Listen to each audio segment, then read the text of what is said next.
Hi everyone. So ಇನ್ನೇನು K exam ಅಕ್ಟೋಬರಲ್ಲಿ ಅಥವಾ November ಅಥವಾ ಡಿಸೆಂಬರ್ ಈ ಟೈಮಲ್ಲಿ ಆಗೋ ಚಾನ್ಸಸ್ ಇದೆ.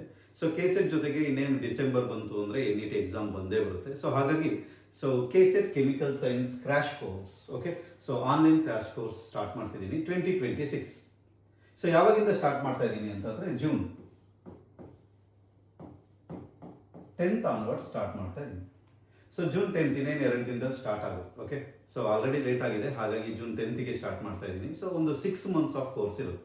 ಜೂನ್ 10th ಇಂದ ನಿಮಗೆ ಡಿಸೆಂಬರ್ ಮಂತ್ ತನಕ ಇರುತ್ತೆ. NET ಎಕ್ಸಾಮ್ ನಡೆಯೋ ತನಕನೂ ಈ ಕೋರ್ಸ್ ಇರುತ್ತೆ. So online course only. So ಈ ಆನ್ಲೈನ್ ಕೋರ್ಸಲ್ಲಿ ನಾವೇನು ಪ್ಲಾನ್ ಮಾಡಿದ್ದೀವಿ ಅಂತಂದರೆ, ಓಕೆ, ಸೊ ಪ್ರತಿಯೊಂದು ಕಾನ್ಸೆಪ್ಟಲ್ಲಿ ಈಗ ಆರ್ಗ್ಯಾನಿಕ್ ಕೆಮಿಸ್ಟ್ರಿ ಅಂತ ಅಂದಾದ್ಮೇಲೆ ಇಂಪಾರ್ಟೆಂಟ್ ಕಾನ್ಸೆಪ್ಟ್ ಯಾವುದು? GOC.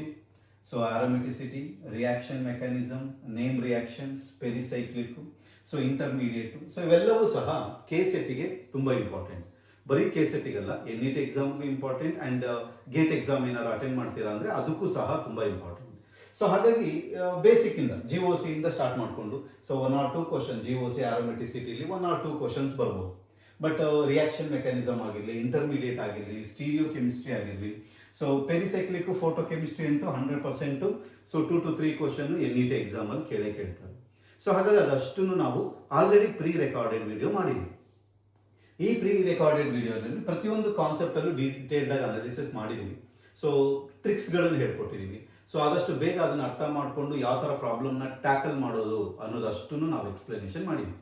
ಓಕೆ, ಸೊ ಇಲ್ಲಿ ಏನು ಮಾಡ್ತೀವಿ ಅಂದರೆ ಇದು ಪ್ರೀ ರೆಕಾರ್ಡೆಡ್ ವಿಡಿಯೋ ಜೊತೆಗೆ ಅಡಿಷನಲ್ ವಿಡಿಯೋಸ್ ಪ್ರತಿಯೊಂದು ಕಾನ್ಸೆಪ್ಟಲ್ಲೂ ಇನ್ನೂ ಏನೆಲ್ಲ ಕಾನ್ಸೆಪ್ಟ್ಗಳಿದೆ, ಏನೆಲ್ಲ ಅಪ್ಡೇಟ್ ಮಾಡೋದಿದೆ, ಸೊ ಇಂಪಾರ್ಟೆಂಟ್ ಆಗಿ ನೀವು ಫೋಕಸ್ ಮಾಡೋದೇನು ಆಲ್ರೆಡಿ ರೆಕಾರ್ಡೆಡ್ ವಿಡಿಯೋದಲ್ಲಿ ಇದೆ. ಅದ್ರ ಜೊತೆಗೆ ಇನ್ನೂ ಅಡಿಷನಲ್ ವಿಡಿಯೋಸ್ಗಳು ನಾವು ಮಾಡ್ತೀವಿ.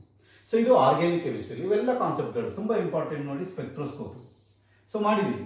ಸ್ಪೆಕ್ಟ್ರೋಸ್ಕೋಪಿಯಲ್ಲಿ IR, UV, proton NMR spectroscopy, carbon 13 mass spectroscopy. So ಇವೆಲ್ಲ ಡೀಟೇಲ್ಡಾಗಿ ಡಿಸ್ಕಷನ್ ಮಾಡಿದ್ದೀವಿ, ವಿತ್ ಟ್ರಿಕ್ಸ್ಗಳನ್ನು ಡಿಸ್ಕಷನ್ ಮಾಡಿದ್ವಿ. ಅದು ನಿಮಗೆ 100% ಹೆಲ್ಪ್ಫುಲ್ ಆಗಿರುತ್ತೆ. ಸೊ ಇದು ಆರ್ಗ್ಯಾನಿಕ್ ಕೆಮಿಸ್ಟ್ರಿ.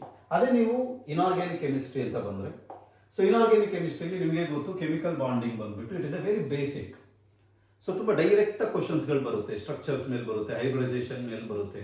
ಸೊ ಇದ್ರ ಮೇಲೆ ತುಂಬ ಕ್ಲಿಯರ್ ಪಿಕ್ಚರ್ಸ್ಗಳು ಕೊಟ್ಟಿದ್ದೀವಿ ರೆಕಾರ್ಡೆಡ್ ವಿಡಿಯೋಸಲ್ಲಿ. ಸೊ ಅದಾದ ನಂತರ ಕೋಆರ್ಡಿನೇಷನ್ ಕೆಮಿಸ್ಟ್ರಿ, ಆರ್ಗ್ಯಾನೋಮೆಟಾಲಿಕ್ ಕೆಮಿಸ್ಟ್ರಿ ಅಂದರೆ ನಿಮಗೆ ಗೊತ್ತು, NET ಎಕ್ಸಾಮಲ್ಲಿ ಆಲ್ಮೋಸ್ಟ್ 50 ಮಾರ್ಕ್ಸ್ 2 ಚಾಪ್ಟರಿಂದನೇ ಕವರ್ ಆಗುತ್ತೆ. ತುಂಬ ಡೀಟೇಲ್ಡ್ ಅನಾಲಿಸಿಸ್ ಇದೆ. ಸೊ ಇನ್ನೂ ನಾವು ಡೀಟೇಲ್ಡ್ ಅನಾಲಿಸಿಸ್ ಮಾಡ್ತೀವಿ. ಈಗ ಆ ಸೀರೀಸ್ ಸ್ಟಾರ್ಟ್ ಮಾಡ್ತಾ ಇದ್ದೀವಿ. ಸೊ ಬ್ಲಾಕ್ ಎಲಿಮೆಂಟ್ ಆಗಿರ್ಬೋದು, ಬಯೋ ಇನ್ಆರ್ಗ್ಯಾನಿಕ್ ಕೆಮಿಸ್ಟ್ರಿ ಆಗಿರ್ಬೋದು, ಪೀರಿಯಾಡಿಸಿಟಿ ಇಟ್ಸ್ ವೆರಿ ಬೇಸಿಕ್, ಬಟ್ ಗೊತ್ತಿರಬೇಕು. ಕೆಲವೊಂದು ಎಕ್ಸೆಪ್ಷನ್ಸ್ ಇದೆ, ಸೊ ಅದ್ರ ಬಗ್ಗೆ ಡಿಸ್ಕಷನ್ ಮಾಡಬೇಕು. ಸೊ ಮೇನ್ ಗ್ರೂಪ್ ಎಲಿಮೆಂಟ್ಸ್ ಆಗಿಲ್ಲ. ಸೊ ಇದ್ರದ್ದು ಒಂದು ಏನೆಲ್ಲ ಅಪ್ಡೇಟ್ಸ್ ಕೊಡೋದಿದೆ, ತುಂಬ ಈಸಿಯಾಗಿ ತುಂಬ ಫೋಕಸ್ ಆಗಿರೋದು ಯಾವ್ದು ಇಂಪಾರ್ಟೆಂಟ್ ಇದೆ ಅದ್ರ ಬಗ್ಗೆ ನಾವು ವಿಡಿಯೋ ಮಾಡ್ತೀವಿ. ಸೊ ನೆಕ್ಸ್ಟ್ ಇನ್ಆರ್ಗ್ಯಾನಿಕ್ ಸ್ಪೆಕ್ಟ್ರೋಸ್ಕೋಪಿ ಇದೆ. ಸೊ ಇನ್ಆರ್ಗ್ಯಾನಿಕ್ ಸ್ಪೆಕ್ಟ್ರೋಸ್ಕೋಪಿಲಿ ನೀವು ಅಪ್ಲೋಡ್ ಮಾಡ್ಬೋದು. ಇದು ತುಂಬ ಈಸಿಯಾಗಿ, ಎಂತ ಅಷ್ಟು ಡಿಫಿಕಲ್ಟ್ ಆಗಿಲ್ಲ. ಸೊ ಇದಿಷ್ಟು ಇನ್ಆರ್ಗ್ಯಾನಿಕ್ ಕೆಮಿಸ್ಟ್ರಿ. ಅದೇ ನಾವು ಫಿಸಿಕಲ್ ಕೆಮಿಸ್ಟ್ರಿಗೆ ಬಂದರೆ,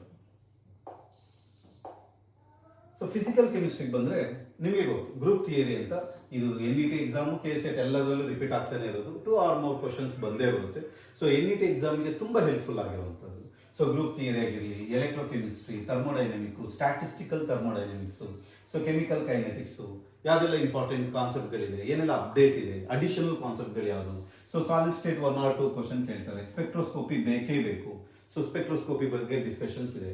so polymer and surface chemistry is very basic. Okay, 1 or 2 May R may not questions ಇದ್ದೇ ಇರುತ್ತೆ. 1 or 2 ಕ್ವಶನ್ಸ್ ಅಂತೂ ಬಂದೇ ಬರುತ್ತೆ. ಸೊ ಇದ್ರ ಮೇಲೆ ಯಾವುದು ಫೋಕಸ್ ಮಾಡಿಬಿಟ್ಟು ಒಂದಿಷ್ಟು ಕಾನ್ಸೆಪ್ಟ್ ಮೇಲೆ ರಿಲೇಟೆಡ್ ಕ್ವಶನ್ಸ್ಗಳನ್ನು ಫ್ರೇಮ್ ಮಾಡ್ತೀವಿ. ಸೊ ಇದಿಷ್ಟು ಫಿಸಿಕಲ್ ಕೆಮಿಸ್ಟ್ರಿ. ಸೊ ಈಗ ಈ ಕೋರ್ಸಲ್ಲಿ ಹೇಗಿರುತ್ತೆ ಅಂತ ಕೇಳಿದ್ರೆ, ಈ ಕಾನ್ಸೆಪ್ಟ್ಗಳನ್ನು ಕವರ್ ಮಾಡೋದು. ಸೊ ಕೆಲವರು ವರ್ಕ್ ಮಾಡಿ ಓದೋರು ಇರ್ತಾರೆ, ಅವ್ರಿಗೂ ಈ ಒಂದು ರೆಕಾರ್ಡೆಡ್ ವೀಡಿಯೋಸ್ಗಳು ಹೋಗಬೇಕು. ಸೊ ಹಾಗಾಗಿ ರೆಕಾರ್ಡೆಡ್ ವೀಡಿಯೋಸ್ ನಾವು ಮಾಡಿದ್ವಿ. ಈ ರೆಕಾರ್ಡೆಡ್ ವೀಡಿಯೋಸಲ್ಲಿ ಆದ ನಂತರ ಪ್ರತಿಯೊಂದು ಯೂನಿಟ್ಗಳು ಕಂಪ್ಲೀಟ್ ಆಗ್ತಾ ಇದ್ದಂಗೆ, ಒಂದೊಂದು ಯೂನಿಟ್ ಕಂಪ್ಲೀಟ್ ಆಗ್ತಿದ್ದಂಗೂ ನಿಮಗೆ ಯೂನಿಟ್ ಟೆಸ್ಟ್ ಅಂತ ಇರುತ್ತೆ. ಸೊ ಯೂನಿಟ್ ಟೆಸ್ಟ್ ನೀವು ಮಾಡಿಕೊಂಡ್ರೆ, ಓಕೆ, ಸೊ ಟೆಸ್ಟ್ ಅಂತ ಕಂಡಕ್ಟ್ ಮಾಡಿದಾಗ ಸೊ ನಿಮಗೆ ಯೂನಿಟ್ ಟೆಸ್ಟ್ ಇರುತ್ತೆ. ಸೊ ಒಂದೊಂದು ಯೂನಿಟ್ ಕಂಪ್ಲೀಟ್ ಆಯಿತು. ಸೊ ಅದರಲ್ಲಿ ಕೆ.ಸೆಟ್ಗೆ ಯಾವ ಥರ ಕ್ವಶನ್ಸ್ ಅರೈಸ್ ಆಗ್ಬೋದು, NETಗೆ ಯಾವ ಥರ ಕ್ವಶನ್ಸ್ ಅರೈಸ್ ಆಗಿರ್ಬೋದು, ಅಥವಾ PYQs ಇದೆ. ಸೊ ನೀವು ಟೆಸ್ಟ್ ಅಂತ ಬಂದಾಗ ಅದರಲ್ಲಿ ಅಡಿಷನಲ್ ಆಗಿ ನಾವೇನು ಮಾಡಿರ್ತೀವಿ, PYQsಗಳನ್ನು ಸಾಲ್ವ್ ಮಾಡಿರ್ತೀವಿ. ಆ PYQsಗಳನ್ನು ಎಂಟ್ರಿ ಒಂದು ಕ್ವಶನ್ ಇದರಲ್ಲಿ ನಾವು ಟ್ಯಾಗ್ ಮಾಡ್ತಾ ಹೋಗ್ತೀವಿ. ಅವಾಗ ನಿಮಗೆ ಒಂದು ಸರಿಗೆ ಪ್ರಾಕ್ಟೀಸ್ ಮಾಡ್ದಂಗೆ ಆಗುತ್ತೆ. ಸೊ ಯೂನಿಟ್ ಟೆಸ್ಟ್ ಆಗಿರಲಿ, ಸೊ ಮಂತ್ ಎಂಡಲ್ಲಿ ಮಂತ್ ಟೆಸ್ಟ್, ಆ ಒಂದು ಮಂತಲ್ಲಿ ಏನೆಲ್ಲ ಕಾನ್ಸೆಪ್ಟ್ಗಳು ಕಂಪ್ಲೀಟ್ ಆಯಿತು ಅದಕ್ಕೆ ರಿಲೇಟೆಡ್ ಟೆಸ್ಟ್ಗಳಾಗಿರಲಿ, so month test, unit test ಇವೆಲ್ಲ ಕಂಡಕ್ಟ್ ಮಾಡ್ತೀವಿ. ಸೊ ಆಲ್ಮೋಸ್ಟ್ ಇನ್ ಕೇಸ್ ಅಕ್ಟೋಬರಲ್ಲೇ ಬಂತು ಅಂದರೆ ಆದಷ್ಟು ಬೇಗ ಕಂಪ್ಲೀಟ್ ಮಾಡೋಕ್ಕೆ ಪ್ಲಾನ್ ಮಾಡ್ತೀವಿ. ಸೊ ಅಕ್ಟೋಬರ್ ಒಳಗಡೆ ಕಂಪ್ಲೀಟ್ ಆಗಬೇಕು. ಜೊತೆಗೆ ಸೊ ನಂಬರ್ ಆಫ್ ಯೂನಿಟ್ ಟೆಸ್ಟ್ಗಳು ಫಾಲೋ ಅಪ್ ಮಾಡ್ತೀವಿ.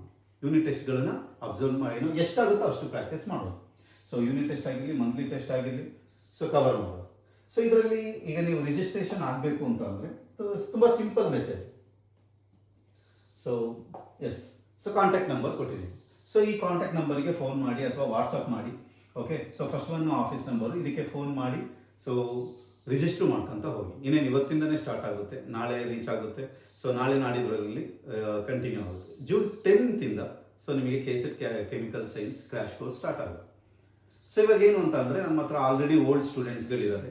ಸೊ ಅವರು ಏನಾದ್ರು ಜಾಯ್ನ್ ಆಗಬೇಕು ಅಂತಂದರೆ ಜಾಯ್ನ್ ಆಗಿ. ಸೊ ಫೀಸ್ ಹೇಗಿರುತ್ತೆ ಅಂತಂದರೆ 5,000 ಇರುತ್ತೆ. ಯಾಕಂದರೆ ಇದು 6 months ಕೋರ್ಸ್.